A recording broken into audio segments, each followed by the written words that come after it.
Sally McManus.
Hello and welcome back to the stream. I am in a bit of a sad mood today. My dad called me this morning at about 10:30 a.m. and apparently my centurion grandmother, so she's over 100 years old, my grandma, she over the last few years has developed dementia, and it's, been getting increasingly worse, and unfortunately she had to be put into care because it wasn't something that could be handled by any of my family members anymore. And apparently, I don't know if it was last night or this morning, she had a fall, and she smashed her face and she shattered her hip. So her hip's completely shattered, so it's going to need to get put back together surgically. So the risk being someone that old with blood pressure issues and blood sugar issues, and just being incredibly old. It's obviously going under anesthetic is very, very risky. So yeah, I don't really know much about it because she's about 20 hours drive from where I live, and it's like a rural airport if I do want to go there, so I'll have to fly to Sydney and then get a flight from Sydney to the New South Wales North Coast if I do want to go see her after surgery, assuming everything goes okay. But yeah, it's just really sad because I love her a lot, and it's she's just always been there, it's she has so many grandchildren and great-grandchildren, and we're a Catholic family, so lots of kids, and that's like why I don't want to call my auntie that is the one that lives near the nursing home where she is, because she's probably gotten like 50-60 calls already today, and I don't want to stress her out. So but I was talking to my brother today, and yeah, he's just gonna let me know everything that's happening. So yeah. So I'm just, you know, I'm just trying I'm just trying to be positive. Like she's a tough lady. Like she survived World War II. She lived in Nazi occupied Czechoslovakia. And she endured a lot during that time. Which I won't go into, but she endured a lot, and she's a very strong woman. So I'm not, you know, if anyone's going to be able to you know, wake up after major surgery at that age, it will definitely be her. So we'll yeah, she will hopefully be all right. Anyway, sorry if I'm a little bit testy, a little bit tetchy today. It's because I'm a little bit sad, and sometimes sometimes that just comes, you know, comes across the wrong way. But we'll see how we go. Yeah, thank you for everybody sending good wishes to my grandma. I appreciate it. All right, let's do the New York Times puzzles.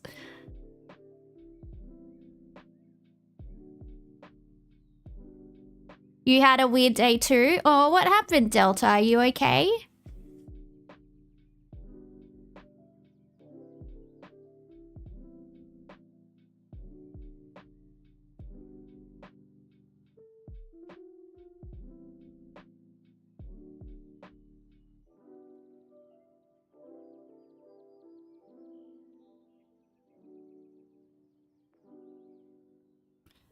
So the letters are X, L, B, E, F, and N, and we have to use the letter I. No, that's not how you spell that. I should know how to spell this. Nope, I don't know how to spell. Oh, hey, Dango.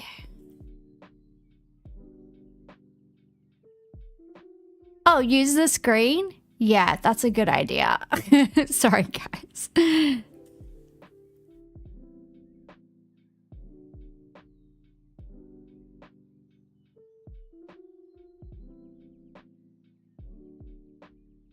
Fix.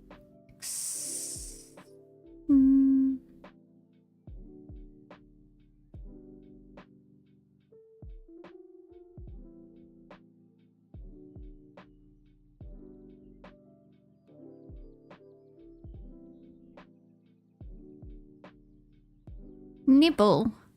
No, that's not how you spell nibble.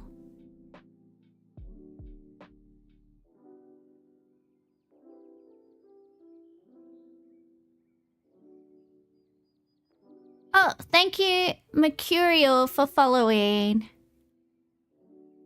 I think it's the same one from YouTube, but that's all good.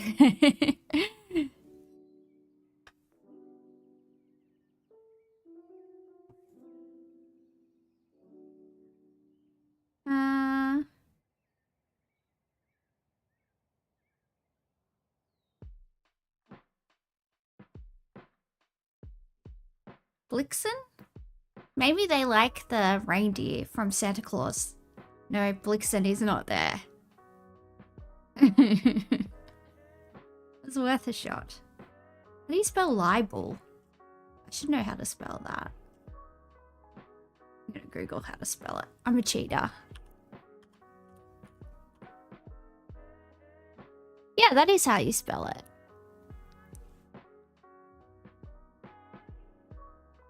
Libel. Oh, we finished the game. You think it's Blitzen? Probably is Blitzen. Where did I get Blixen from? My dyslexia, probably.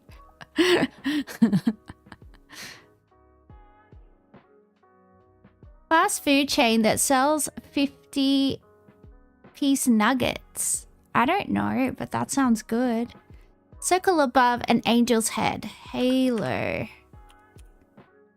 Queen or king? Monarch? I don't know. Ruler?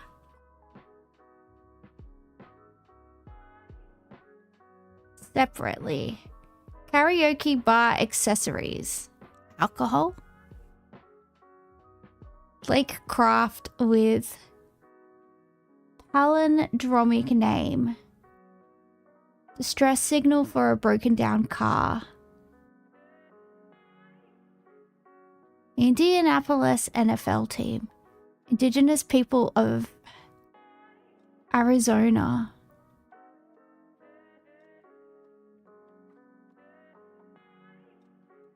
Hard-headed animal. Royal. Royal does work.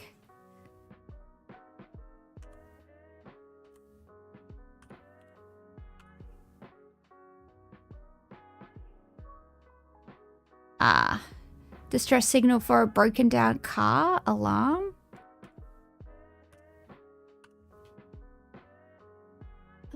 What else does everybody have? Apart. Separately. Yeah, that works.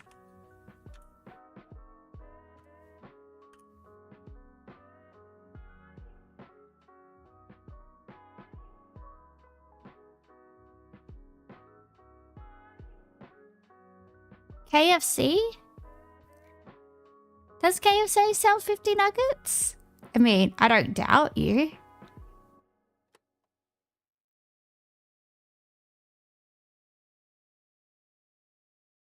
Is the Indianapolis NFL team the Colts? I feel like there's a team called the Colts, right? I think that's like a type of horse or something. Oh, is this Hopi? Hopi Indians? Oh, I mean Native Americans? I don't,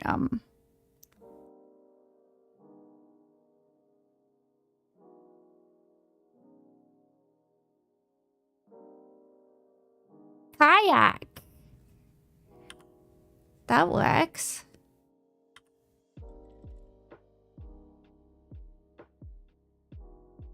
Hard-headed animal. Rat. Ram. Oh, a ram. It's a ram. Okay, something's wrong.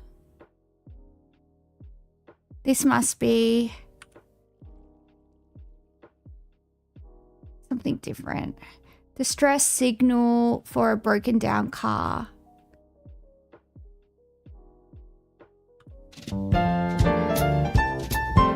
Blair. There we go.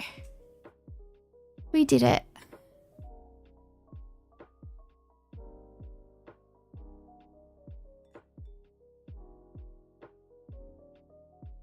We did it. We are so smart.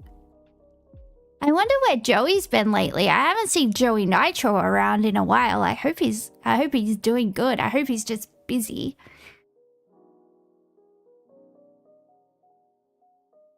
Where are you, Joey?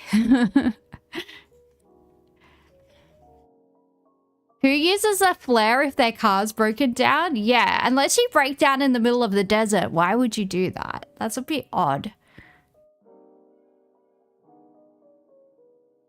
Russell Coit? Is that the Russell that you know, Hyperbovian, that would use a flare when their car breaks down? Is it Russell Coit from a Big Crack Productions?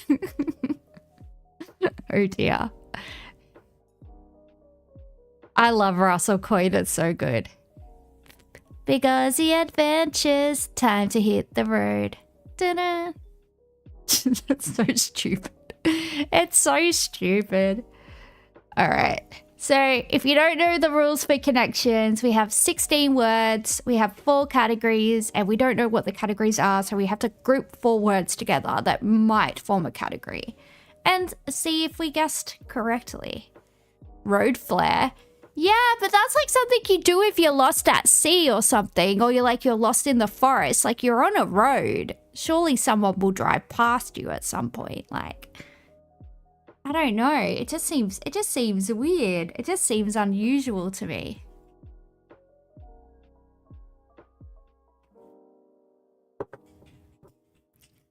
All right. Our words are signal, shot, Wi-Fi, nod, parking, digital, breakfast, pocket, chance, cue, stop, prompt, break, wrist, pull, opening. All right, we've got pool and queue. Shot. and break? Do you reckon it's break, cue, shot, and pull? Pocket. Pocket. Shot, pocket, cue, and break. Those are all things when you're playing pool, right? Is it? I don't know. Let's see. Nope. I was wrong. I'm dumb. I will diminish and go into the west. Maybe pocket instead of pool. Yeah, I did change it to pocket. Yeah, I did. Signal, Wi-Fi, prompt, digital. That works.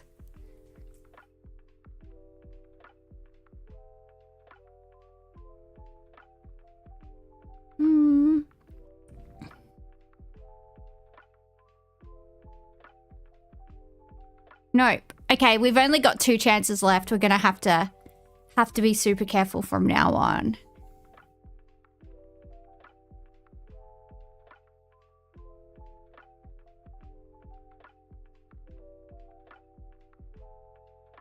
Hello, Ozzy.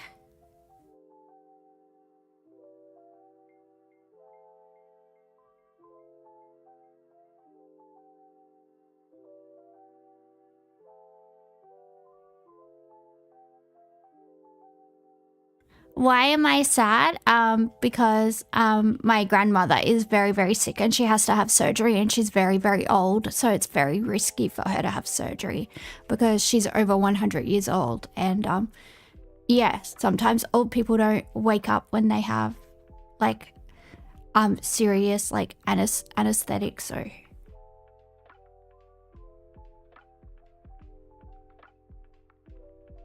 I'm sad.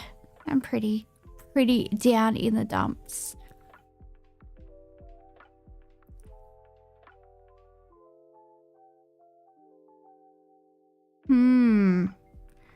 Breakfast. I don't know, I just saw the word breakfast. She turned 100. Did she get a letter? Well, she was very upset because the queen died. The queen died before she turned 100. So she said that she didn't want one from King Charles because she doesn't like him because he cheated on Diana. So she was like, I don't want a letter from him. He can bugger off. So that was pretty funny. But I don't know if she actually did end up getting a letter or not. But yeah, she wanted one from Lizzie, not from Charles. So I think she was a bit upset. I think she was a bit upset about that.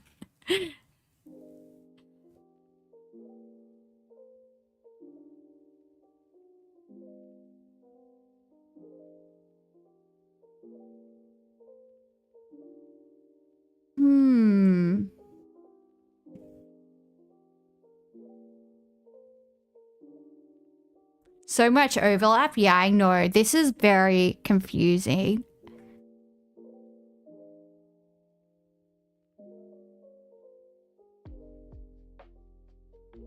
Maybe things you can get at a cafe. Breakfast. Wi-Fi. What else? Nah. I thought I was going somewhere with that, but I was not. Prompt, cue, nod, and chance.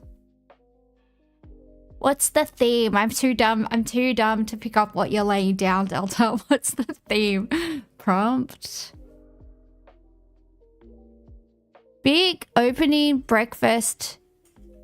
Big opening, big breakfast, big chance, big break. That does work. That does work. Like signals to somebody? Oh. I get what you're saying. Yeah, I get what you're saying. I get what you're saying.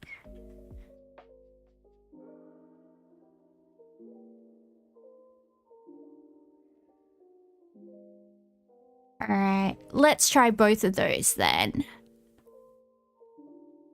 Who am I talking to? I'm talking to the Twitch chat. Don't worry, I'm not crazy. I mean, I am crazy, but yeah.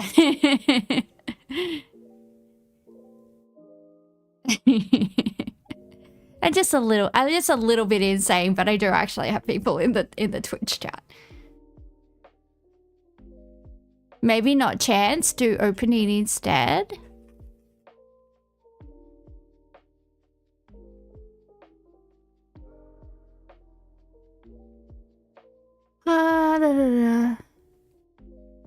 Wait. What did Hyperbovian say? Big opening. Big break. Big breakfast. Big chance. Alright, I hope this is one, otherwise we're screwed. Nope. We've only got one more chance. I think we're gonna fail. I think we're gonna fail, guys. I think we're failures at life. Hotel, breakfast pool, Wi-Fi, and parking. Okay. I mean, if this isn't right, we are losers. We are losers in life. All right. Breakfast, pool, Wi-Fi, and parking. Oh God, I'm so scared. I'm so scared. Hotel amenities. Okay. Oh my God. We got one. We literally have no chances. Okay. Oh my goodness. Oh my goodness. So scary. Wrist is weird. Wrist is really weird.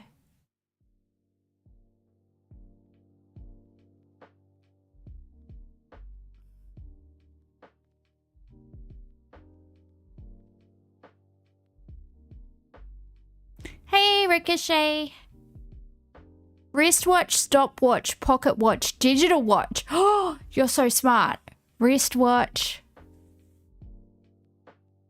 pocket watch, stopwatch, digital watch. Bam. Wow. All right.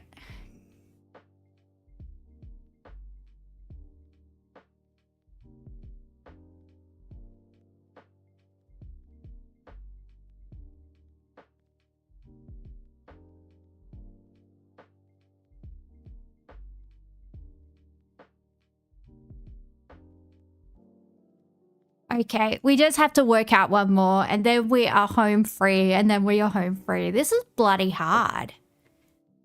What a joke. What a joke.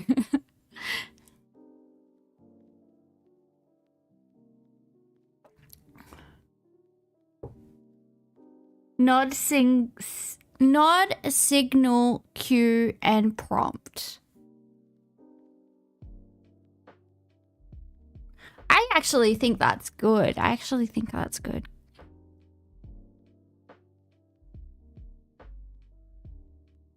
Shot, chance, break, opening. Indication. We were on the right track before. Shot, chance, break, and opening. Opportunity. Okay. Okay, we did it. We did it. It took a while. It took a while. It took us a good minute to get there, but we did get there. I thought we were gonna get it. Bow bow. Bow bow.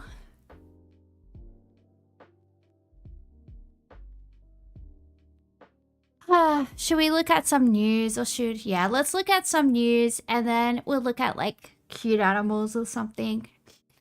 And then, can you win money? I would love to win money. I would love to win money, but I only gamble on the Melbourne Cup and on Lotto. I buy Powerball and Oz Lotto. You would do unquestionable things for a 4-day work week. Well, ask Albo if he's down. You know, he might give us all a 4-day work week if you're willing to do the unquestionable things. You never know. You never know. You might have to do it to every member of parliament though, Delta. I mean, if you're down for that, you could take one for the team. You could take one for every single Australian. We don't want to go to work 5 days a week. It's yeah, it would be something. It would be something for sure. Oh my goodness. All right. Oh, hang on, guys. I just remembered I forgot to take my medication today. BRB. I only just ate before I started streaming, so I usually take my medication with lunch, but I was too sad to eat, so I didn't. Hang on. BRB.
Oh, what happened with Avi Yemeni? He threw a chopping board at his wife's head and he got, like, charged with domestic violence or something. What a dickhead. Oh, man, Rebel Media. Yeah, those guys are nuts. Those guys are nuts. Isn't it, like, a Canadian guy that owns it anyway? Remember Lauren Southern? Do you guys remember Lauren Southern? Holy shit. Have you been keeping up with her lately? Jesus, Mary and Joseph. That's a saga. That's a saga for the ages. But yeah, I remember her. I'm blonde with a push-up bra. You guys should listen to me. It's like, okay, cool. She's not even relevant anymore. Oh, I know, but her life is more dramatic than, like, the most, like, the Real Housewives of, I don't know, insert city here. She's like, she just released a book saying that Andrew Tate SA'd her and that she was working with the feds the whole time and this, that, and the other, and blah, blah, blah, blah, blah. She lived in Australia for a while. She had a kid with, like, an Australian, like, fed. I don't know if they, like, worked for ASIO or the AFP or, like, ASOS or something. I don't know. And it's a whole thing. I'm like, this sounds like a freaking movie, love. Are you okay? And I'm like, is this even real? Do you need to take some medication? I don't know. It's all very very dramatic.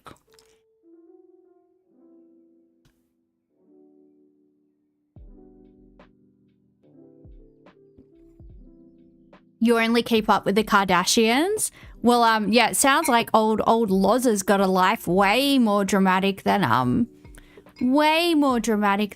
Kardashian's. Oof.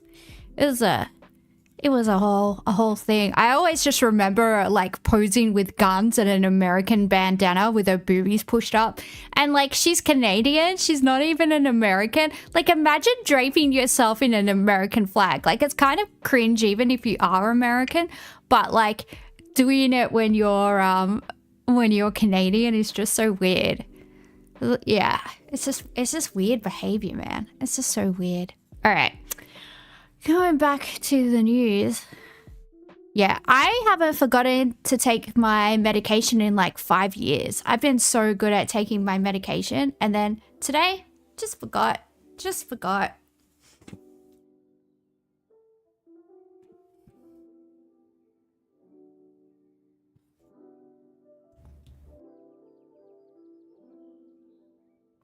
There was a hairdresser. Yeah, the Avi Yemeni thing. I saw you guys talking about it. That's why I brought up Lauren Southern, because she used to work for Rebel Media.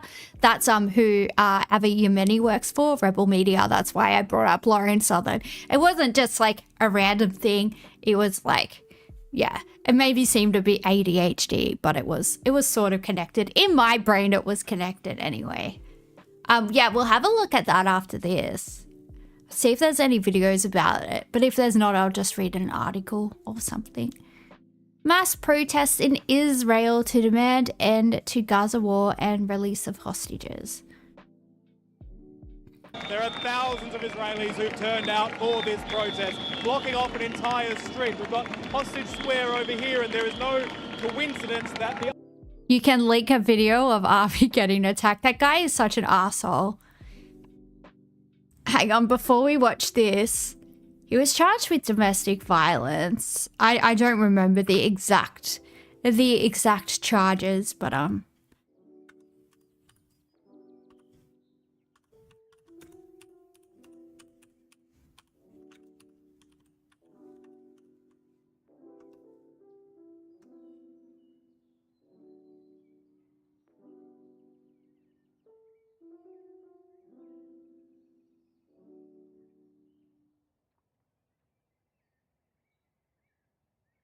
Marabin? Well, we know where... Oh, I have to pay. I have to pay to look at it.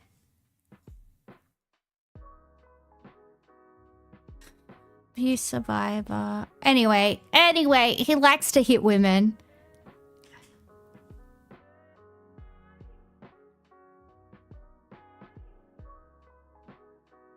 Avi Yemeni looks like a guy who threw rubbish at you in a road rage incident. Sorry. I'm just imagining some weirdo just starts pegging rubbish at you. That's like such unhinged behavior. That's so crazy. And that means they had a bunch of rubbish in their car. Yuck. Clean your car. Clean your car. What are you, an animal? Disgusting. All right. Let's go back to the protests in Israel, and then we will look at old mate Avi Yemeni, the woman basher Zionist dickhead, who calls himself Ozraeli. I think he's like, it might be his handle on Twitter is like at Ozraeli, like he's an Australian Israeli, which doesn't make any sense. But he didn't have to do IDF service because he lives in Australia, but he went and did it because he wants to, because he did, like, this is my personal opinion, probably just wants to have an excuse to hurt people that he thinks are inferior to him, because he's a piece of poo-poo. A piece of poo-poo that should get flushed down the toilet and go live in the sewer. That's what I think. Disgusting behavior. There are thousands of Israelis who've turned out for this protest, blocking off an entire street. We've got Hostage Square over here, and there is no coincidence that the IDF headquarters is just over on this side of the road. The idea behind these thousands of Israelis showing up tonight is that they want to make their voice heard to a government they believe aren't listening to them. We can't continue endless and losing all these people and all the hostages, because it's going to be a disaster for the country, for the young generation, for the future of the country. We can all agree that whatever you feel like politically, or how do you feel like what should be done next, if it was my brother, if it was my sister, if it was me, I would want people to go out to the street, and to fight for me. This is the culmination of a day of action right across the country, not only in cities like Tel Aviv and Jerusalem, but Imagine if they were fighting, imagine if they were protesting to stop killing Palestinians. I would have so much more respect for them. I would have so much more respect for them. And the thing is, like, the IDF and like Mossad could have had like a joint operation. They could have extracted the hostages ages ago, but they need the hostages there so they can carry out their little evil plans for world domination. Well, not world domination, but regional domination. Hostage Square is across the road from the IDF building in case they need to do Operation Hannibal. Oh dear. In smaller locations as well. At one stage, Highway 1 between Tel Aviv and Jerusalem was shut down by protesters who set fire to tyres, causing traffic chaos. The Prime Minister with a message for those who were rallying. Those who are calling today for an end of the war without the defeat of Hamas are not only strengthening Hamas and delaying the release of our hostages, they are... Yes. Hamas are like fairies. Every time you say you don't believe in them, they die. But if you clap your hands and say, Hamas, Hamas, I believe in you, they'll grow stronger and get more powers. Hamas are just like fairies. Bibi Netanyahu's been smoking some powerful, every time you do this, you make Hamas stronger. It's like, what? Every time am I like manifesting arms for Hamas? Like, what am I doing here? It's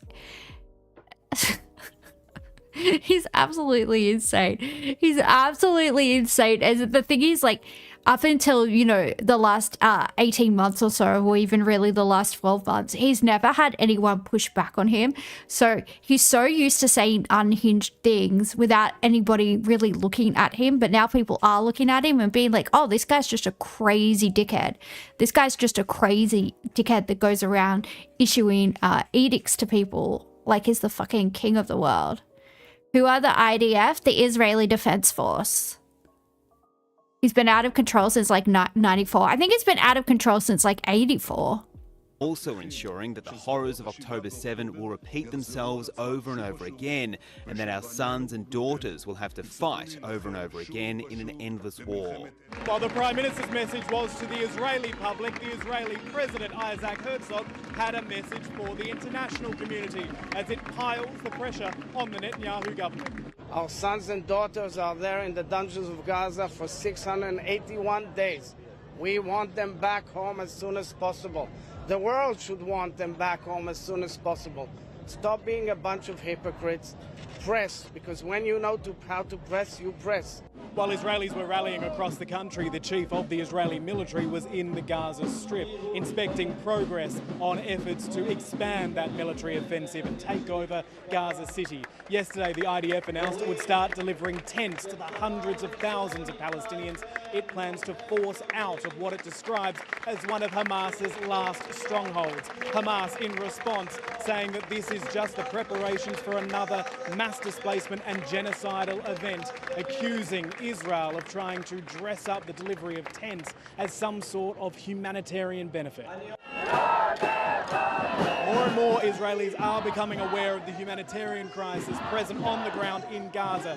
The message here is more about the hostages than anything else. A clear message to the Netanyahu government to act now and bring them home and bring this war to an end. Hey, hello Farhan. Why am I sad?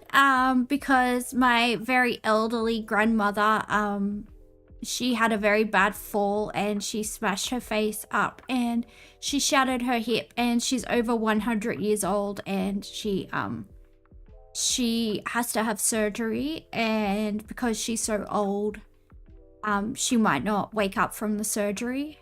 But her hip's completely shattered, so she needs to have the surgery. So yeah, my dad rang me this morning and told me, and yeah, I'm just really sad. It's just sad. Yeah, it's just a sad thing. I mean, that, you know, everybody gets old and everybody dies. It's a part of life. But it's just really sad because I really love her a lot, and yeah, it's just yeah, it's just sad. It's just really sad. So just sad about it. Isn't Hamas a terrorist group? Well, I mean, they have been designated a terrorist group by most Western countries, but the Palestinian citizens aren't terrorists. They're just normal people. I mean, the IRA were designated a terrorist group too. Does that mean that like Ireland shouldn't have been granted like autonomy and you know everything else? It's you know, these things are complicated. These things aren't black and white. Just because you can say, oh, there were rogue elements or bad elements within like a whole of something, it doesn't mean that's wrong. Like, do you amputate your leg if you like stub your toe? Throwing out the baby with the bathwater, like it's pretty silly stuff.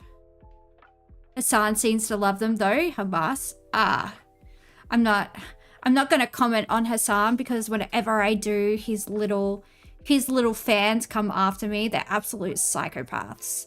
And cool, if the leader of your communist revolution is a trust fund baby, whose daddy is a millionaire and uncle runs a media empire, then you know, cool. Hassan is hot. Delta, if you think Hassan is hot, can I give you some advice of where you can find guys way hotter than Hassan? You need to go to Sydney. You need to hop on, I think it's called the T2 line now, out to Western Sydney. You need to get off the train at Auburn. That's where all the Turkish guys are. Every single Turkish guy in Western Sydney is way hotter than Hassan. I tell you what, way hotter. Okay? All right? And that is advice that I will give you, Delta. Every single boyfriend I've had has been way hotter than Hassan. Like, it's not, you know, it's not, yeah, he's, yeah, I don't get that. But, yeah, I'm too scared to say anything bad about him because, whenever I've just had, like, I think I had less than 20 subs on YouTube and I got, like, hundreds of psychos just going off at me when I, like, slightly criticized Hassan. So, it's,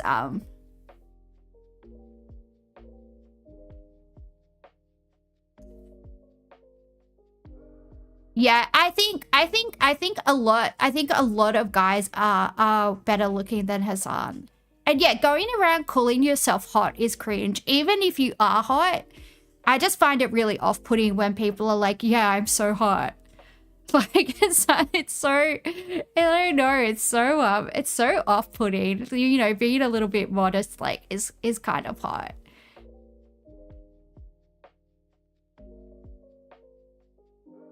Oh, Hyperbovian said Hassan is a roided out manlet. I didn't say that, Hyperbovian did. Don't come from me, Hassan's groupies. The drama today is that he's been sharing his nudes at parties. Like his nudes or nudes of his fans? Because isn't that what he hates Destiny for? And he's doing the same thing? If true, big if true. You're more repulsed by his mannerisms than his appearance. I mean, I would just say I agree with you, but I can't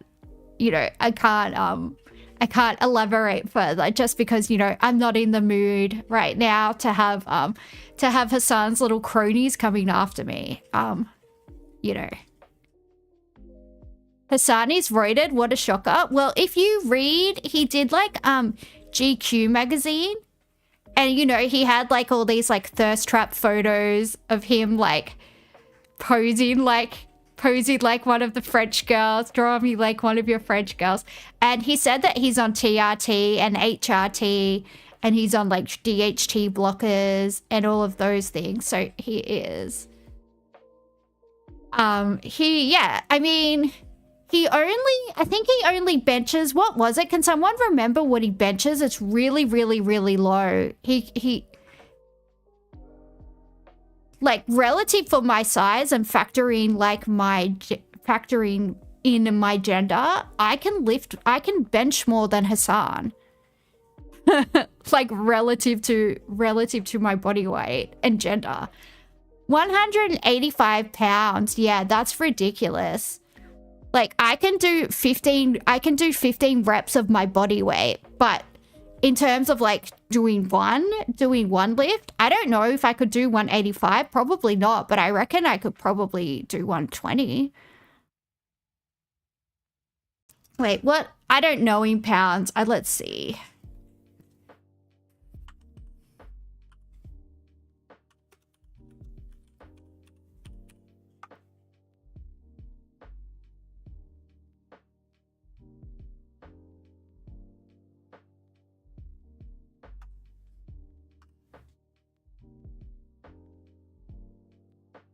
Yeah, so I usually can do like, you know, 15 reps of 100 pounds. But I think like if you're just talking about a single rep to say that you can bench it. Yeah, I mean 185. I mean, I definitely couldn't do 185. But then again, like, you know, I weigh 45 kilos. So yeah, it's insane. Like what a piss week. But I can hip thrust way more than 185 pounds. My hip thrust when I stopped training last June was 225 pounds. That was my hip thrust.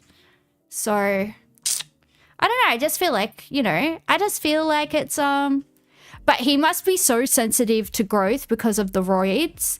And that would also explain his behavior as well, right? Because he'd be cycling. He'd have like heaps high estrogen. It's like me when I have my period and I just get all emotional and angry at everything.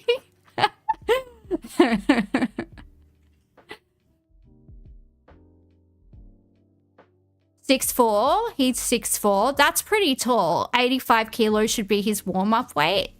Yeah. It looked like I do have a lot of friends that lift. And it does seem low to me. It does strike me as very low. Because I'm a tiny waif of a thing. Like my weight fluctuates between 45 kilos and 50 kilos is sort of the heaviest that I get. And I'm like 5'4", so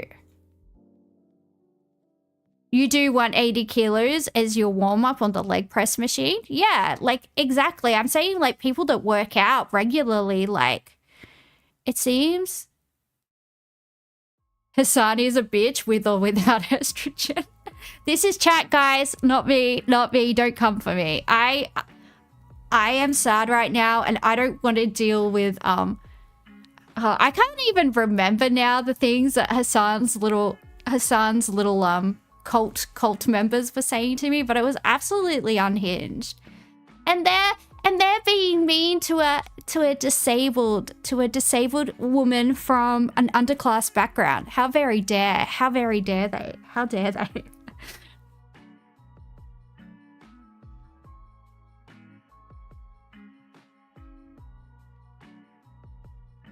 All right, let's look at some more news. But yeah, Hassan's followers are scary, man. They're absolutely scary. Although his girlfriend is very pretty. Apparently in that article it said he's dating that Valkyrie girl. I think she's really pretty. Well, I don't know. I don't know what her personality is like. But she seems sweet. She seems like a nice girl. So, I mean, good for them, I guess. I don't know. I don't really care. I don't really care. Ukraine's President Volodymyr Zelensky is preparing... Oh, wait. I should say what video I'm watching. Sorry, ADHD. What are Ukraine's conditions for the Zelensky-Trump meeting? From ABC News.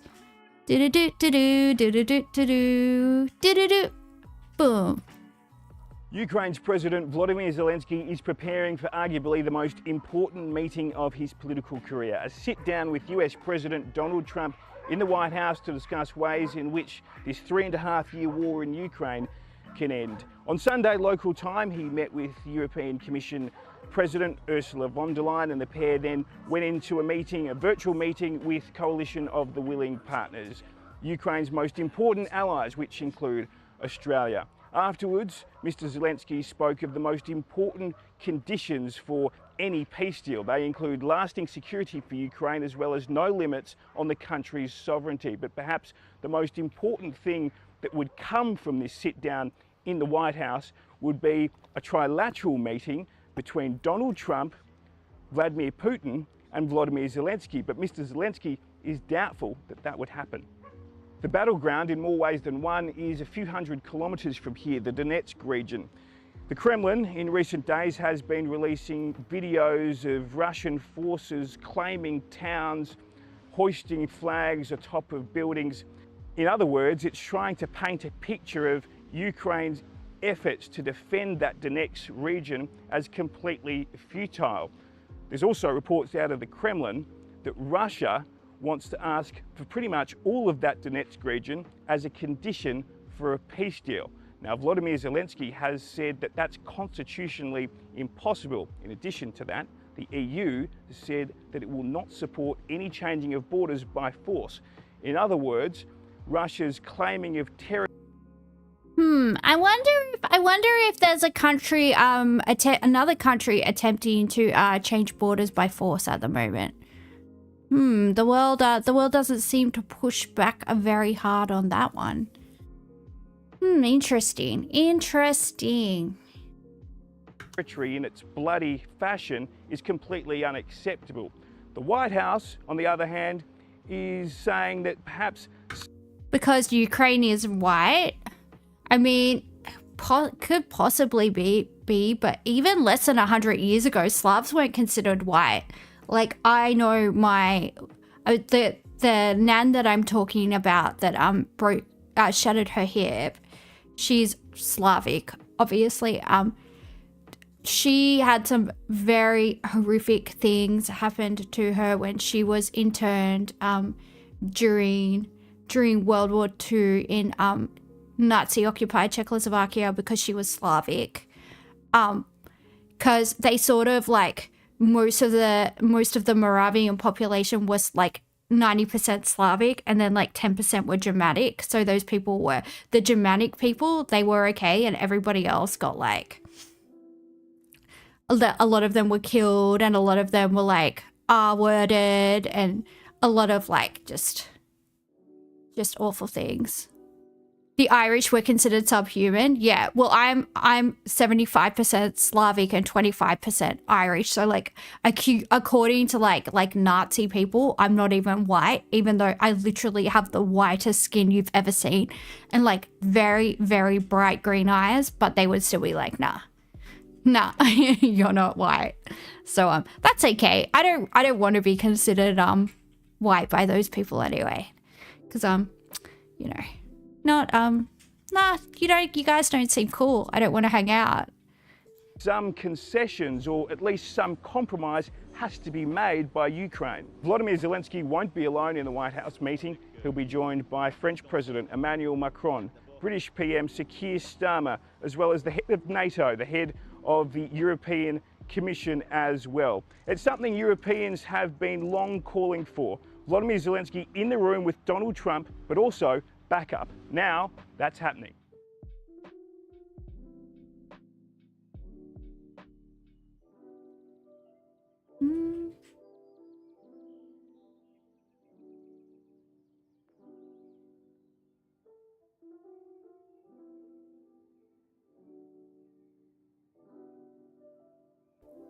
Macron. There's this psychic on YouTube, right? There's this psychic on YouTube. I think his name's like Throdide. Like, I think his name's like Anthony, so his like name's like Throdide, and he's like this really camp gay guy who like has Britney Spears and like Sailor Moon all over his room. So, you know, I love the vibes. But he does like drama tarot readings. And he was doing one because Candace Owens has been going around saying that Brigitte Macron is a Macron, Brigitte Macron is a man, and so now the Macrons are suing Candace Owens, and so he was doing a reading on it, and he kept on calling them the macaroons. He was like. He was calling them macaroons, and I don't know why. It was so funny. Hello, Omar. Good to see you. It made me laugh because he was he was like, oh, and then Brigitte Macaroon, well, she's blah, blah, blah, blah, blah. And I was like, oh my God, this is the funniest stuff ever. Look, if something ever happens to me, can someone break into my house and clear my internet history? Because people are going to think I'm the biggest weirdo ever. Like, why are you watching tarot readings about weather? Oh my God, it's so stupid. It's so dumb. I need help. There might be a kerfuffle in Canada soon. You heard some news reports in passing about Canadians suffering from Indian fatigue. Racial differences are significant. I have noticed in the last 10 years that there seems to be a very big like anti-Indian sentiment bubbling. I've definitely noticed like people like making jokes about Indians, but like not the normal, you know, just friendly banter jokes, but like, yeah, you know, just the types of stuff about like hygiene and things like that. It's like, it's so out of hand. It's not like friendly banter between mates. It's actually just stepped over into racism. And yeah, it's fucked up. It's fucked up. It's yeah, I've noticed. I don't think it's just Canada, unfortunately. I think it's the West in general. I know it in America. I hear people saying really racist stuff about Indians. Canada definitely.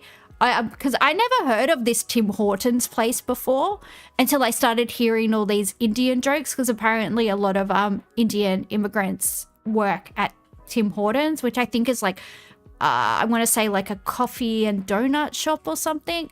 And that's the only reason why I heard of this place, right? Is because everybody's making Indian jokes about it. And yeah, it's pretty fucked up.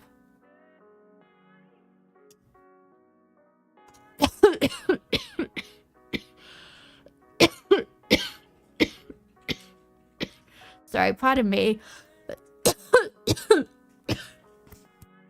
Don't mind me, I'm just dying. All right. Deep breath. European leaders to join Ukraine's Zelensky for White House meeting with Trump. Oh, he's bringing his backup.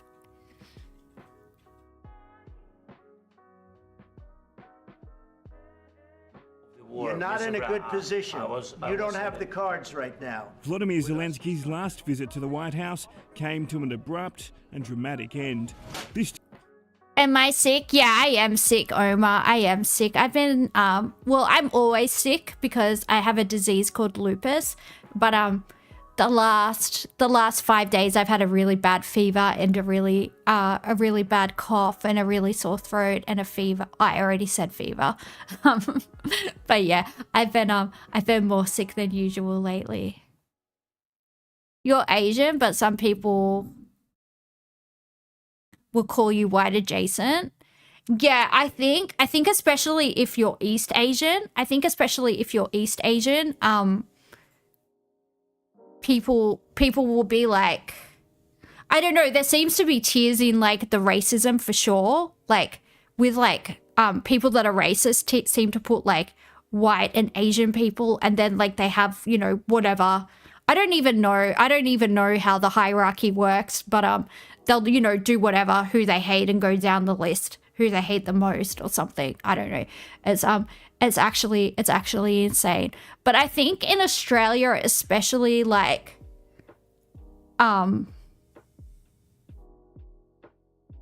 we have such a huge Asian population, and I just don't even think that a lot of Australians even see Asians as non-white anymore. It's like,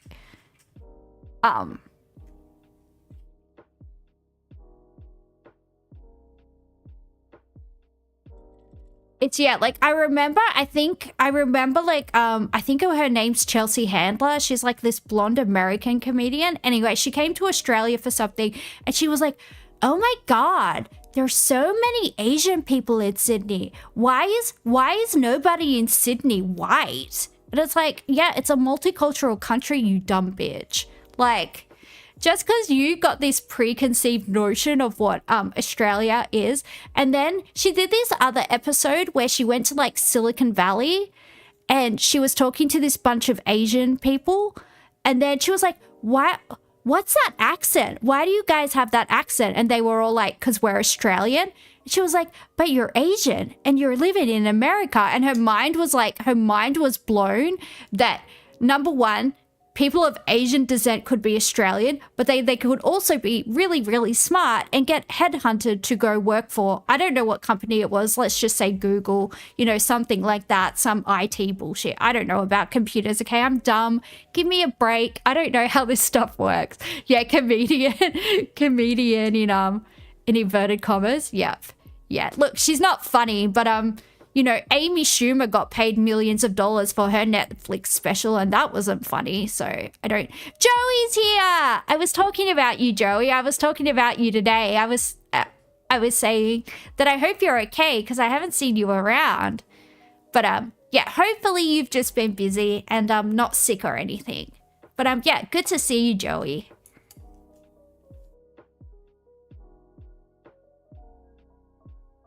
Whoever has a show on Netflix is on the bottom. I mean, probably. Although they do pay you millions of dollars. I'll be a comedian. I'll be a shitty comedian if they want to give me money to do a Netflix show. I will take the money. I love money. Give me money. Give me money, Netflix. Time the Ukrainian president is bringing reinforcements. Europe has been at Ukraine's side, united, and we will support you for as long as it takes. The leaders of the EU, the UK, France and Italy among those set to join Mr. Zelensky in Washington, days after Donald Trump sat down with Vladimir Putin. If we are weak today with Russia, we are preparing the conflicts of tomorrow, and they will affect Ukrainians. And make no mistake, they can also affect us. They're not coming here tomorrow to keep Zelensky from being bullied. They're coming here tomorrow because we've been working with the Europeans. We talked to them last week. Thank you so much. The Russian president has reportedly demanded that Ukraine give up territory in the east of the country as part of any peace agreement. In exchange, the Trump administration is suggesting Kyiv could be given a security guarantee, similar to NATO's Article 5, which states an attack on one member is considered an attack on all. It means that the United States is potentially prepared to be able to give Article 5 security guarantees, but not from NATO, directly from the United States and other European countries. That is big. Mr. Zelensky has described the potential security guarantee as historic, but is pushing back against ceding land to Russia. The constitution of Ukraine makes it impossible to give up territory or trade land. Amid the diplomatic dialogue, Russian attacks on Ukraine aren't letting up. This morning, this apartment building was struck by Russian drones, killing 3 people, including a 1.5-year-old girl. Aww. In fact, emergency services are still looking through the wreckage of this building to see if someone's still alive. It's another tragic signal to Ukrainians that even as talks gain momentum, peace is elusive. Elias Kluwer, ABC News, Kharkiv. Vladimir Putin and Donald Trump may say Ukraine conceding slabs of country to Russia is the key to peace. But with Volodymyr Zelensky ruling out any major land concessions, tomorrow's summit is shaping up to focus on security guarantees, which European leaders now see as key to their future, not just Ukraine's, against an expansionist Russia. Having failed to get what he wanted in Alaska, President Trump, in this post today, laid responsibility for what happens next on President Zelensky. Ukraine's European allies are now setting up a coalition of the willing to provide a non-NATO reassurance force if a peace deal is struck. It's a huge change. European countries, particularly Germany, flatly rejected direct involvement when the conflict began. Now they are offering ground troops to patrol hotly contested and highly uncertain borders.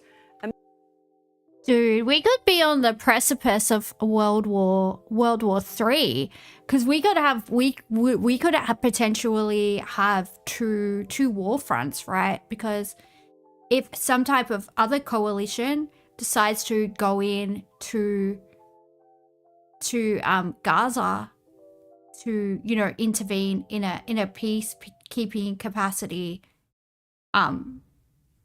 to distribute aid, that could be a front, and it could be Israel and America against like a bunch of Western countries. And then we could also imagine if World War III is like Russia, Israel, and America against everybody else. Dude, that would be absolutely insane. That would be absolutely insane.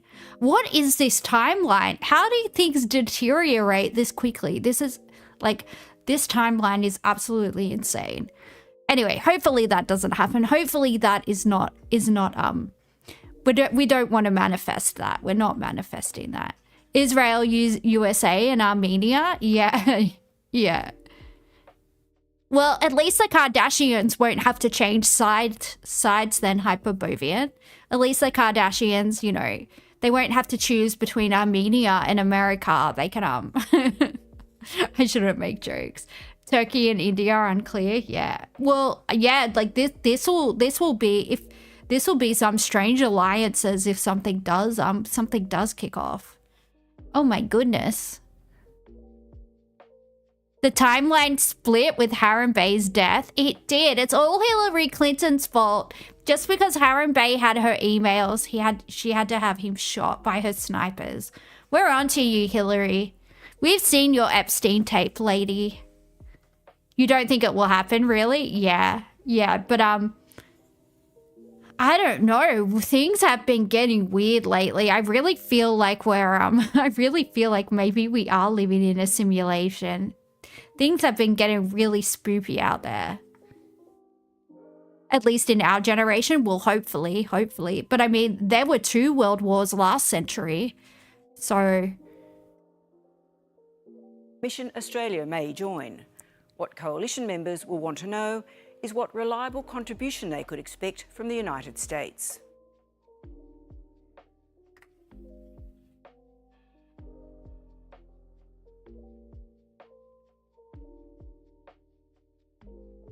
Well, look, hopefully nothing happens, but yeah, it's we're definitely living in very interesting times, and that is not a good thing. That is not a good thing. Wait, do I have 2 working from home stories? I do have 2 working from home stories. Should working from home become a legal right? Yes, it should. If you have a job that doesn't require you to physically be in the office, if you have like a job that you primarily do on the computer, then you should be able to do. Or if you have a job that's like, say for example, like my job, right? Social work. Obviously, I have to work face to face with clients, but then that might be an hour, right?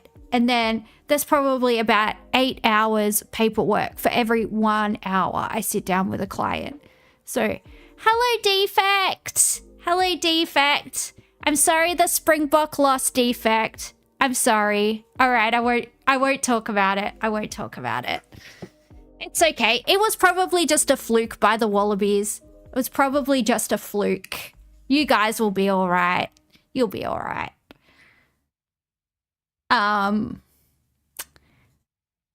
Yeah, so like with my job, like for every contact hour I have with a client, it's about 8 hours paperwork. So for me, I could have like 1 day in the office where it's an 8-hour day and I see 8 clients, and then I could have the 4 days to do all the paperwork, you know, make sure everything's nicely done for when my case notes get subpoenaed by family court or criminal court or whoever's subpoenaing my stuff, because, you know, that happens a lot. And, yeah, it's, and look, like since COVID, so many companies now have the infrastructure to allow for people to work from home as well. Like with me, I made the argument with my workplace that because I'm disabled, that I should be able to work from home for some of my hours. But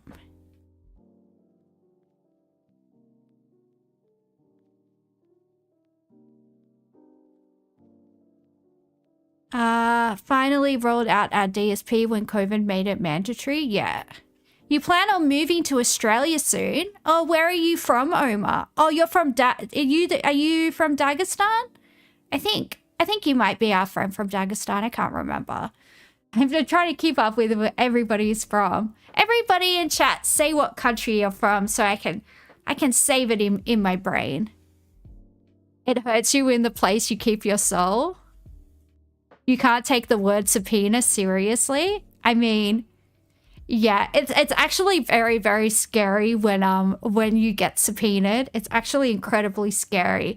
Like, social workers have to give evidence in court a lot, like professional evidence. And are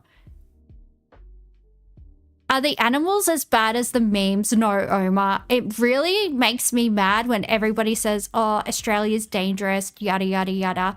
Like, you hardly ever see the spiders. You never see the snakes. You might see a spider, like, very rarely. It's, yeah, it's not scary here, Omar, really. It's fine. It's fine.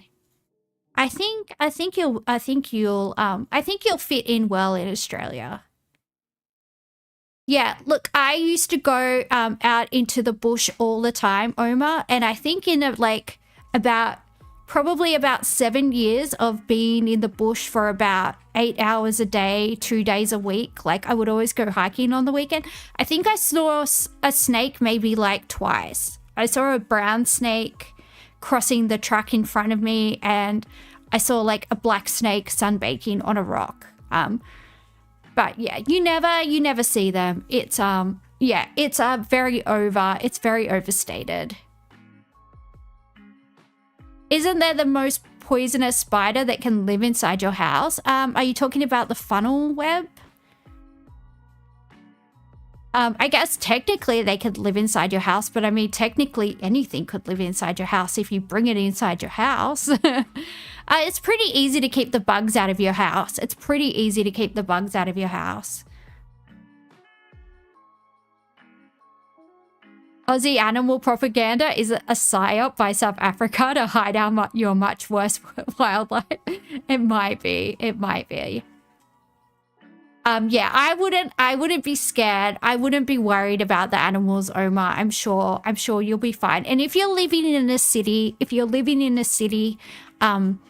yeah, you probably more than likely won't really see anything too scary. I'll see you, Delta.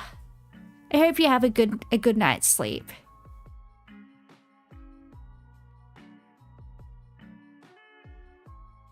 Uma Musume with South African zebra girls. that would be cute, actually. That would be super cute.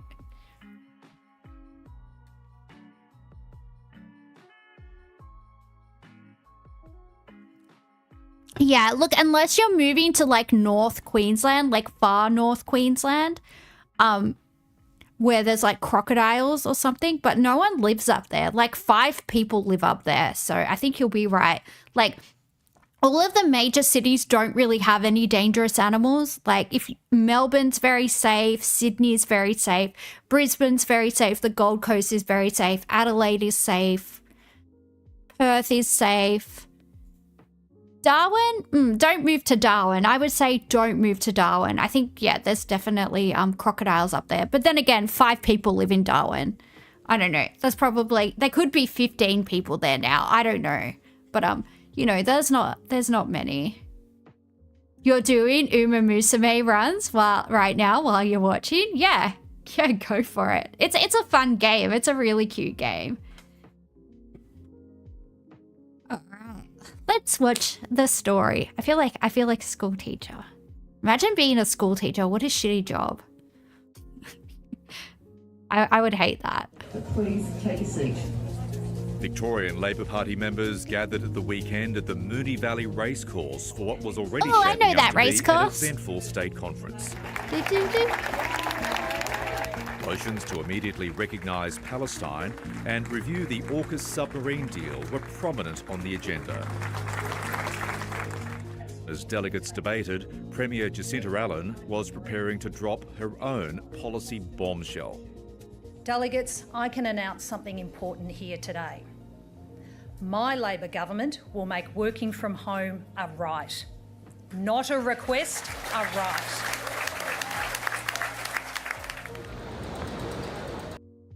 what if you have a job that you genuinely can't? I know I'm just being a dickhead, but like, what if you're a plumber? You can't fix someone's toilet from your house. You have to go to their house and fix their toilet. You know what I'm saying?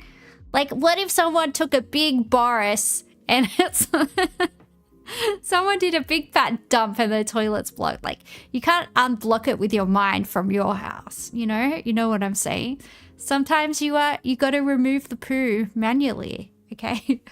Sorry, that's a yucky image. Under the plan, all Victorian workers, whether they're in the public or private sectors, would be given the legal right to work from home 2 days a week. The Premier has told 7:30 that while working from home is a way of life in Victoria, there are workers who are missing out. And I spoke to a woman last week, a single mum last week, who was working 1 day a week from home, kept her whole life in balance. That 1 day was taken off her, and she was told that 1 day was taken off her while she was on a Teams call from a boss who was working from home themselves. So it's absolutely clear that it's working, it works for families, it's good for the economy, but it needs to be protected, and that's why we are doing so here in Victoria. You cited that example though, but where's the empirical evidence that there are many more examples like that to justify what you're doing in terms of legislating working from home? Well, we know every day the workers' representatives, the unions, are getting calls every day from workers who are saying that what they have had in working from home is being taken off them. We've seen the response, Michael. We've seen the response this week to protecting the right for workers to work from home being shot down by voices who don't want to see this practice entrenched as a right. And that response has been fierce. Prominent corporate figures and employer groups were blindsided by the Premier's announcement. They're accusing the government of overreach and are lining up to label the move anti-business. Employers want to have flexibility, but they also want to have the right to run their own business. So when they're being mandated for something or told to do something, it really changes their attitude to things. And I think the government hasn't really given that enough thought. Tim Piper, the Victorian head of the Australian Industry Group, said Hyperbovian says his genuine concern with working from home is social cohesion. But he agrees we do need it to make up for parents losing out everywhere else. Well, yeah, I think anything that that means that parents don't have to put their kids into state care, daycare during the day is probably good. Because you can supervise your children with most jobs, most admin jobs and things like that, most office jobs. You could have, your preschool age children at home, keeping an eye on them, give them some coloring in books or whatever, so they can do some drawings or whatever, and you can have lunch together and all of that. I think it would be good. I think it would be good for a lot of people. It's also just good for morale. I know for me personally, if I'm having a day where I'm in a lot of pain, it's a lot easier to get through the pain when I'm in the comfort of my own home. Like, a lot of times I will dress in like work clothes from the top up, but I will like have my pajama pants on. So like if I do have to do a Teams call or something, if I do have to do a Teams call, I've got my hair done. I've got a nice, I've got a nice blouse on or something, got the Chanel's out. Just kidding. I don't own a Chanel blouse, but if someone wants to buy me one, I won't say no. But dressed up nicely, and then I'll just be wearing like some Sailor Moon pajama pants, or at the moment I have penguin ones. I've been rocking the penguin pajama pants lately. They are very nice.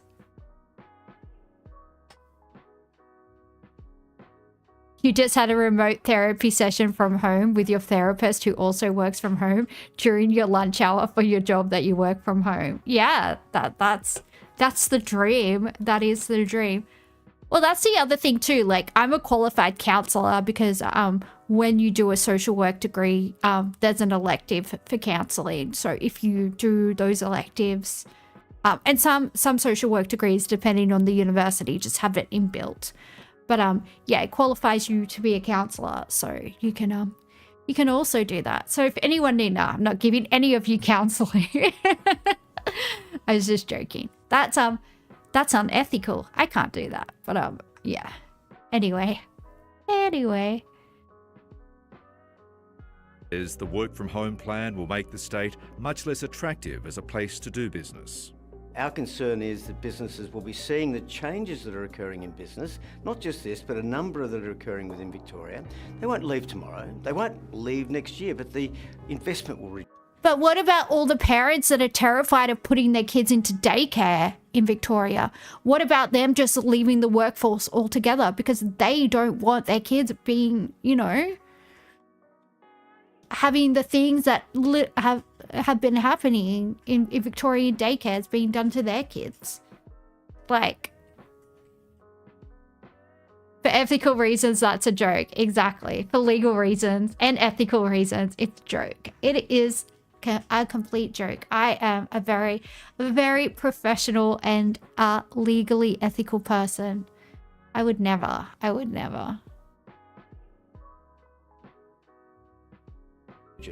And over a period of time, Victoria will be less popular for businesses to be at than other states. I don't really understand why we need legislation around this, to be honest. Morgan Owen says the 11 employees at her Melbourne finance broking business already enjoy a flexible working environment. She says it works for them and it works for her company. And she fears the one-size-fits-all approach being proposed by the government could destroy this balance. Well, they think that they need to protect employees, which is fair enough. And I would agree that we should.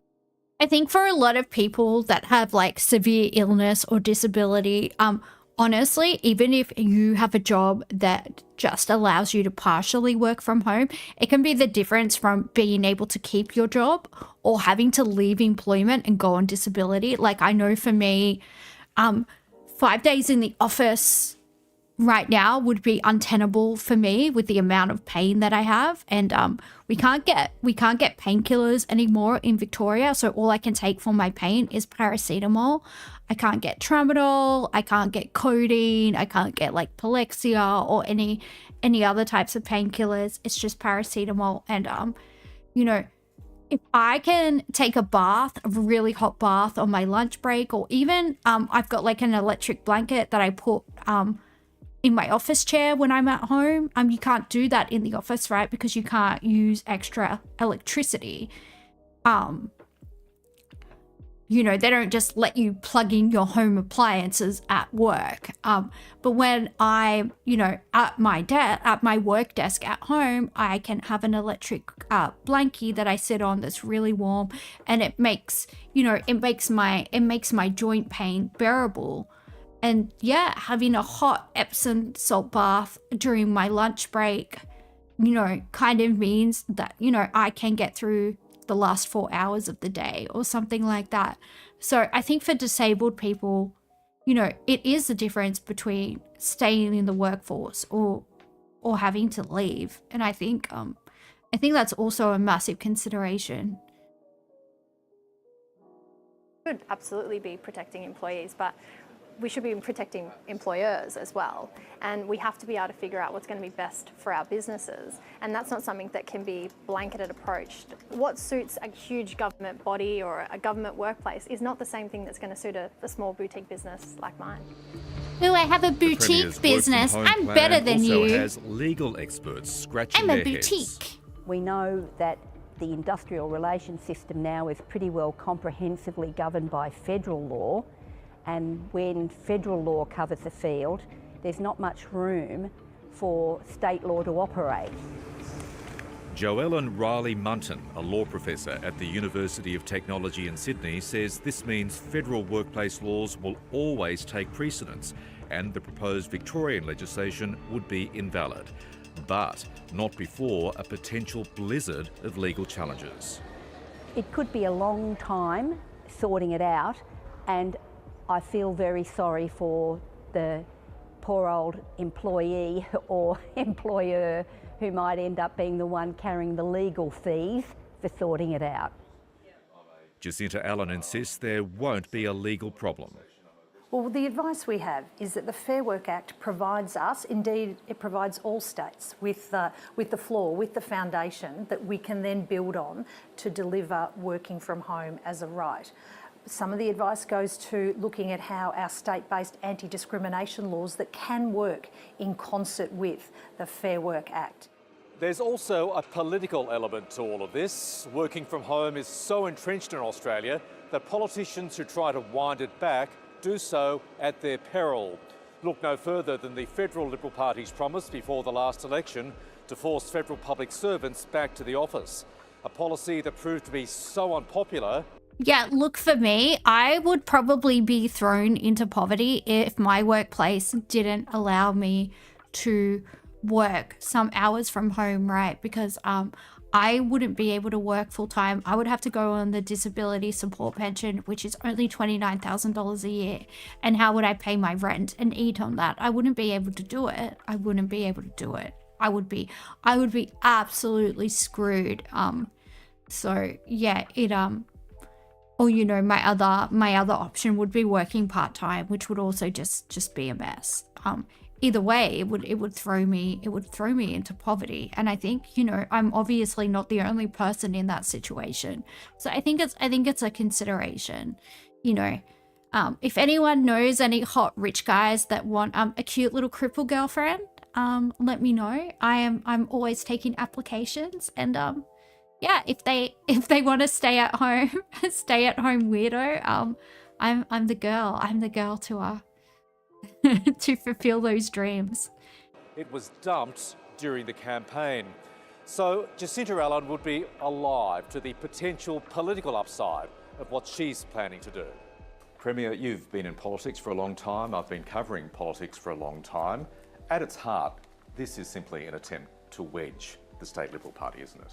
I couldn't disagree with you more, Michael, because for so many people, what goes on in their daily lives is not about Parliament, it's not about politics, it's not about political parties, it's about what's going on in their lives and how we can support them to make it better for them. Politics never crossed your mind in coming up with this announcement? Well, of course we need to use the vehicle of the Parliament to be able to make this change. Parliament. And that's politics. That's Parliament. See you, Dango. I hope you have a good dinner or a good sleep or whatever time it is where you are. I hope it's a good one. And what happened with the federal Liberal Party at the last election campaign, surely that would have crossed your mind in coming up with this policy? Well, it demonstrates clearly, Michael, that we need to protect it. Demonstrates very clearly that if Liberal politicians had their way, that working from home would not be a right. Victorian Liberal leader Brad Batten has been guarded in his response to the plan, saying he supports measures that give Victorians a better work-life balance and will review the proposed legislation when the Premier introduces it. It was a press release over a policy. It was a stunt over substance. Tim Wilson, the federal Liberal Party's industrial relations spokesman, has been more forthright, saying the Premier's proposal amounts to professional apartheid, with some workers enjoying better rights than others. You have so many people who, whether they're retail workers, teachers, nurses, tradies, that don't work from home. And so there's a clear schism about what the government is trying to do. That's why they're gaslighting so many workers in the process. And I think we need to call it out. Tim looks like he needs a good sleep. Tim looks like, yeah, he looks like maybe he has an iron deficiency. Should we send him some neonatal vitamins or something? I think we should. He's not Did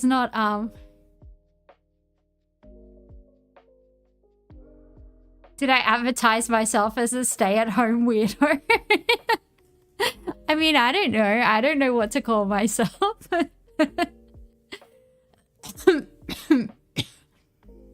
He was staying up late on Twitter. Oh, is he one of those? I haven't been on Twitter for years because I just find it so the last time I was on Twitter, it was still called Twitter. It wasn't X. It wasn't X yet. That's how long ago it was. Yeah, he does not look healthy, does he? He does not look healthy. He needs a sleep. Should we send him some Maybellines? Should we send him some Maybelline concealer? Australia is a social experiment to see what would happen if we made all plumbers millionaires. It 100% is defect, and the answer was it made a very fun place to live. There's a lot of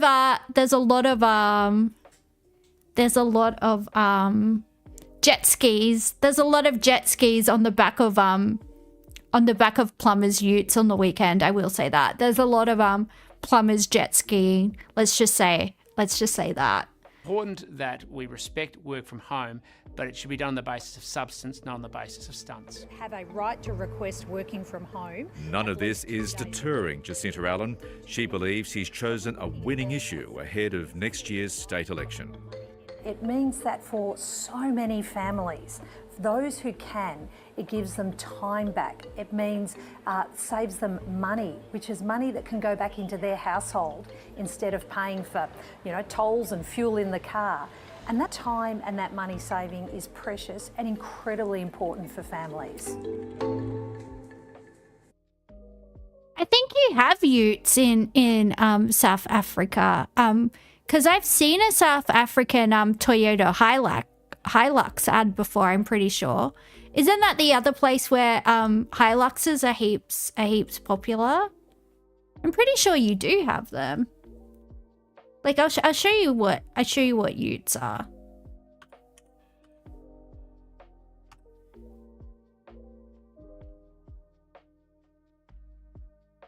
It's just like a flat tray at the back. Yeah, a Hilux is definitely a ute. Yeah, a Toyota Hilux is a ute. Yeah. A Hilux is more of a pickup. Yeah, but we don't really... I call them all utes. In Australia, they all used to be called utes. I call them all utes. They're all utes to me. But yeah, just like... which way do I go? Help me. I'm stuck. Trying to move out of the way.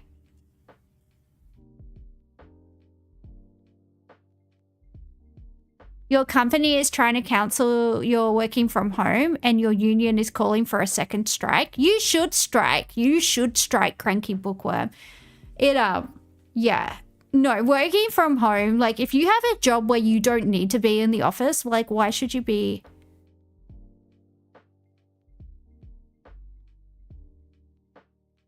I don't know. I guess maybe there's a debate on what constitutes a ute, but I just call all of these utes. To me, they're all utes. Let's ask Google. Is the Hilux a ute? Yes, a Toyota Hilux is a type of ute, also known as a pickup truck. There you go. There you go. In Australia and New Zealand, ute is a common term for vehicles with a similar body style, according to Wikipedia. The Hilux is a popular and rugged ute known for its reliability and performance, especially in the Australian market. Well, you're a software developer. You could definitely do that from home. Yeah, there's no reason why a software developer needs to be in the office. Like you're literally on the computer. Like what do you need to do in like face to face with somebody that you can't facilitate electronically? It doesn't make any sense. And there's no need to be in the office except if you're making a big change and need to support the clients there. Well, yeah, I mean, a lot of jobs I have a few friends that work from home, but they'll go into the office like 5 times a year for like big meetings with clients and things like that. Like if someone's coming down from Sydney or something like that, they'll go into their office and they'll, might be presenting to clients from Sydney or like from the bosses from Sydney or whatever, like stuff like that. But yeah. I think for the most part, like if you can facilitate, meetings online, if you can do most of these things online, then you shouldn't have to do it. What about the ones that are like the Holden SSB? I haven't seen a Holden in a minute. I have not seen a Holden in a minute. That's not a pickup. Well, pickup is an American term. Pickup trucks are what Americans call utes. I don't use it. I call them all utes. I've just always called them all utes. I think it's like an Americanism. Let's do ute versus pickup. But yeah, I think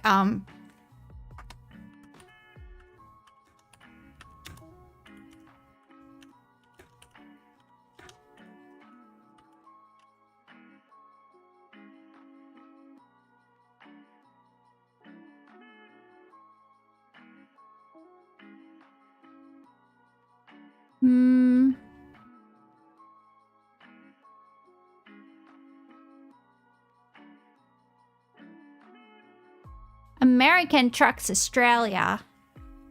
Oh no. Oh, do you know what I hate the most, Joey?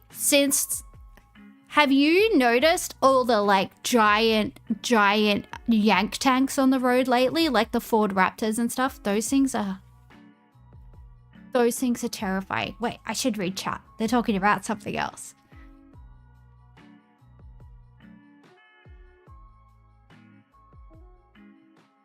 Are you talking about getting spied on at work? My work doesn't spy on me, luckily. Luckily, because they would see some very strange things if they did. A lot of the time, I'm just singing songs to my cat when I'm at home. I mean, I'm working, but I'm also singing songs to my cat. She likes to sit next to me, and, you know, I sing songs to her about how cute she is, and it actually makes me a more productive worker. So I feel like, you know, I feel like it's all right. I do. I feel like it's all right.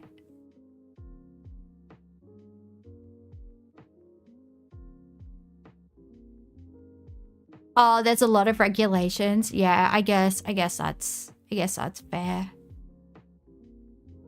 I mean, the main thing for social work for me is like confidentiality, but obviously like I'm not publishing people's personal information online. And you know, we have a lot of encryption and we have a lot of security and things like that. So it's okay. And I never print off anything at home. I only ever print off things at the office, and they go straight into a case file, which goes straight into a locked drawer, which is also behind a locked door, which is also behind like another 2 locked doors when the whole building is locked down. So it's very, very secure. But yeah, we have to worry about a lot of security stuff, just because you're working with like people's very like private, sensitive information. But all right, let's play Scrandle. Scrandle.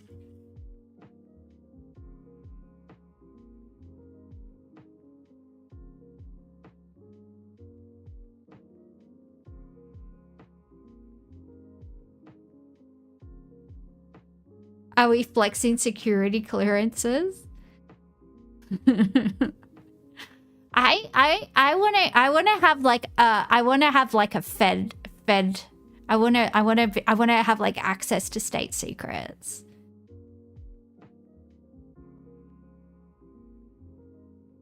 Ooh, katsu chicken with chips or pie smash and gravy. Definitely katsu. Yes.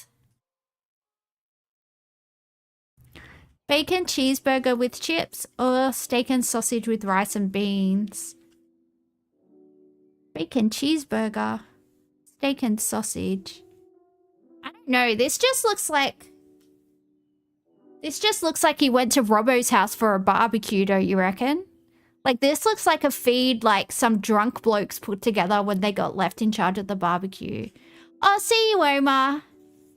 Have a good day. Or night. I don't know what time it is. I don't know what time it is where you are. But yeah, this looks like Robbo and the boys got on the beers. That plate.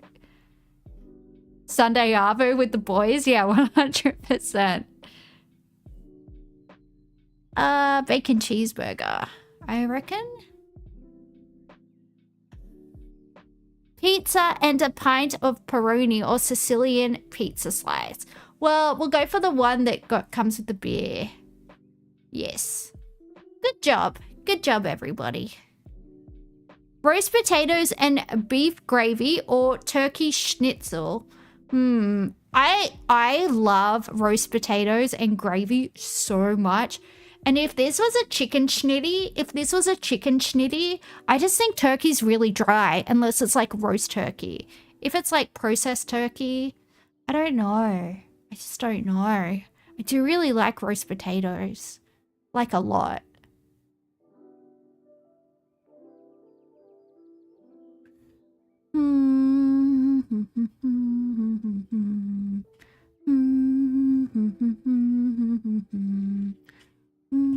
Roast potatoes. No, schnitzel. No, roast potatoes.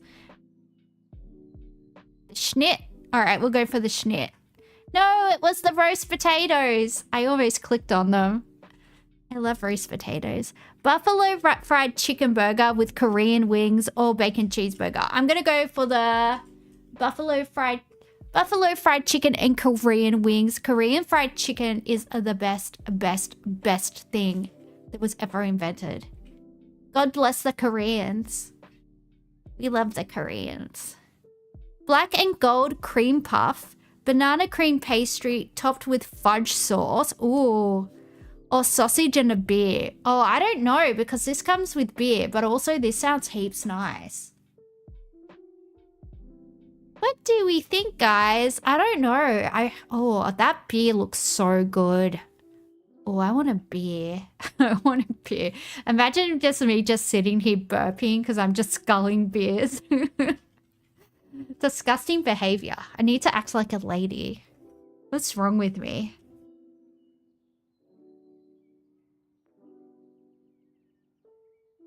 Apparently, AI can't code for shit, Cranky Bookworm. Apparently, it's just not there yet, and it probably won't be for a while.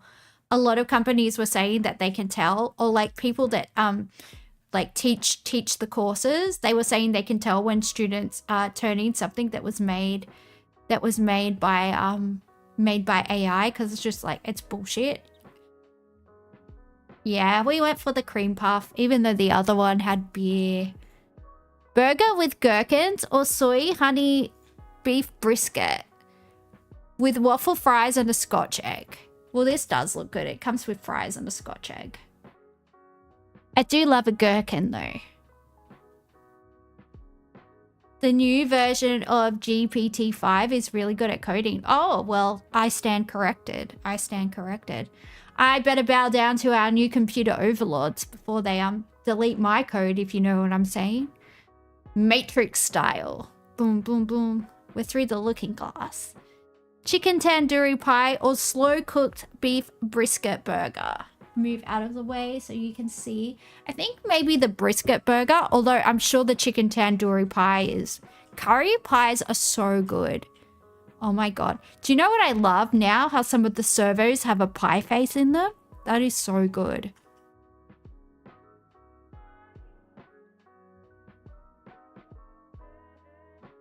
Sausages in tortilla or with a drink or a sausage in a roll. I just think sausage in a tortilla is weird. I just think it's weird. Yeah, I went for the roll. A steak sandwich or a Stroop waffle ice cream. This is Stroop a waffle. And this is a steak sandwich. Oh, see you, Joey. We missed you. Your internet friends missed you. But you were hanging out with your other internet friends. And that's okay. We're not jealous. I promise. We're not. Not at all. Good night. Good night, Joey.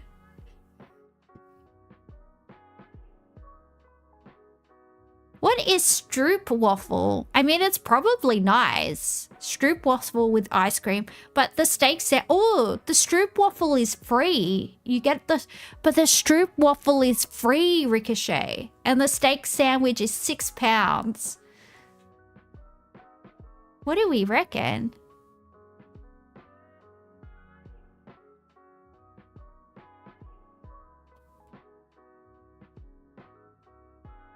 The waffle? Alright, I'll go for the waffle just because it's free. Oh, it was the waffle. Good job. Good job, Cranky Bookworm. Alright, we got 9 out of 10. That's not too bad. That is not too bad.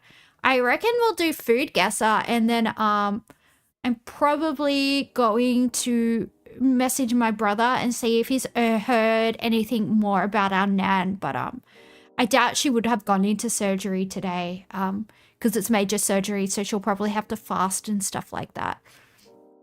Plus, I don't know if they'll have to move her to another place because where she is pretty rural, so maybe they'll have to move her to like a major hospital. She might even have to go to Brisbane or something because that might be the closest major city. Because even though she's in New South Wales, she's right at the top of New South Wales. So I don't know. It's a whole thing. We'll have to see what happens. But yeah. If I do have to go, it's like a 20-something hour drive for me. So I'll have to fly to Sydney and take another like rural air service to get up there. But I don't know. We'll sort it out, I guess. I'll deal with that when I know what's happening. Alright. Food guesser. Flour, water, eggs, salt, olive oil, semolina flour, spinach, and nutmeg. This dish features irregularly cut pasta pieces traditionally made from leftover dough scraps from other pasta shapes. The name translates to badly cut, reflecting its rustic appearance. It's probably Italian, right? If it's pasta. Let's try Italy. Correct. Cheese, salami, ham, olives, bread, peanuts, pickles, crisps, nuts, roasted peppers, cooked egg, chorizo, mortadella, coppa, corned beef, bresaola, caprese, anchovies, pate, sardines, provolone, mozzarella, crackers, fresh fruit. This dish is a delightful assortment of appetizers featuring... I think this is an antipasto board. And I think it's Italian. I mean, it could be a smorgasbord. The thing is, like, every culture has, like, a charcuterie board, this is an actual charcuterie. Am I saying it right? I'm probably saying it wrong. There's a smorgasbord. There's I think this is what's it called? Like antipasto. I don't know, the Italian one. Just because it's got heaps of Italian stuff on it. But it could be a charcuterie.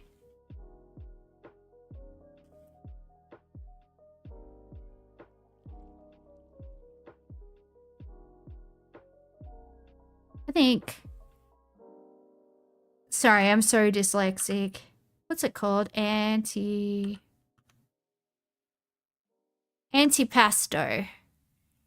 I think it's this. Antipasto, derived from the Latin words ante before and pastus meal, refers to traditional Italian first course, an appetizer or a platter of appetizers. I think that's what it is. Right? I'm not like super cultured, but you know. I think it's also Italy. And if it's not Italy, it's France. And if it's not Italy, it's like Norway or something. Ice cold, it's not Italy.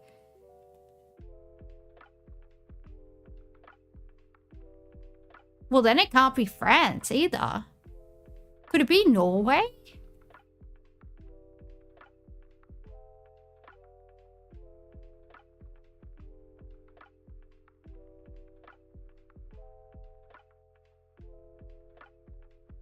It did say it has crisps, so maybe it's the UK. Because they call chips crisps. Maybe that's a clue. United Kingdom. Who else calls chips crisps? Southwest of Italy.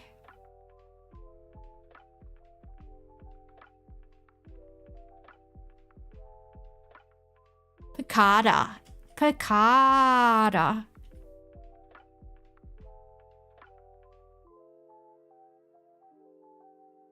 Maybe Argentina? I mean, I mean, I'm gonna guess it's in the Americas, right? I'm gonna guess it's in the Americans and Americas, and it does sound Spanish. It does sound Spanish.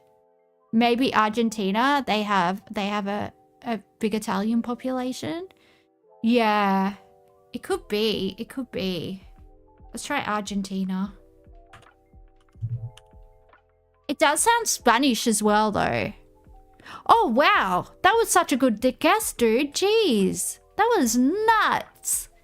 Rice, coconut milk, lemongrass, bay leaves, galangal, shallots, garlic, chili peppers, anchovies, boiled eggs, fried tempeh, fried tofu, cooked chicken. This feels Malaysian. This feels Malaysian or Thai. It's got lemongrass, coconut milk. I think this is Thai. Let's try Thai. Let's try Thai. That's that feels like a tongue twister. Thailand is cool. Fried tofu. Fried tempeh.